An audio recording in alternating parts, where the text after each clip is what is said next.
سریلی آواز، کلاسیکل گھرانے سے تعلق، جو گایا کمال گایا۔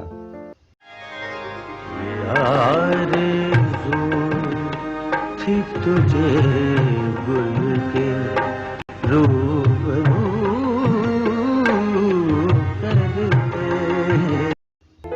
موسیقی کی دنیا کے بادشاہ استاد امانت علی خان کو مداحوں سے بچھڑے 49 برس بیت گئے۔ امانت علی خان کو موسیقی کا فن ورثے میں ملا۔ کلاسیکی موسیقی کے پٹیالہ گھرانے میں آنکھ کھولی۔ 1922 میں بھارتی پنجاب کے ضلع ہوشیار پور میں پیدا ہوئے۔ موسیقی کی ابتدائی تعلیم اپنے والد اختر حسین خان سے حاصل کی۔ قیام پاکستان کے بعد اپنے خاندان کے ساتھ پاکستان ہجرت کی اور لاہور کو اپنا مستقل ٹھکانہ بنایا۔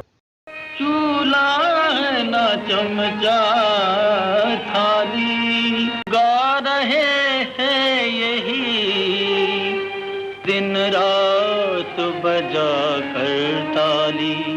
ارے میاں کیا دم مست کلندر دھرا دم مست کلندر دھر سب جگڑا دم مست کلندر دم مست کلندر۔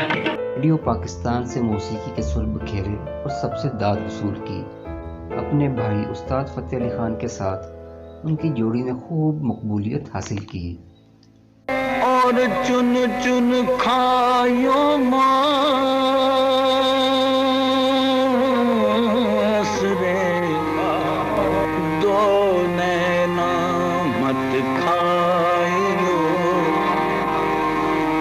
انہیں پیا ملن کی آس رے۔ ابن انشا کی اس غزل نے امانت علی خان صاحب کو شہرت کی نئی بلندیوں پر پہنچا دیا۔ انشا جی اٹھو اب کچھ کرو۔ پاک ٹی ہاؤس کی محفلیں ہوں یا پھر ریڈیو پاکستان لاہور کی راداریاں، اس دور کے دانشوروں، شاعروں، صحافیوں اور ادیبوں سے ان کا قریبی تعلق رہا۔ میڈم نور جہاں کے ساتھ فلم دروازہ کے اس گانے سے فلمی دنیا میں انٹری دی۔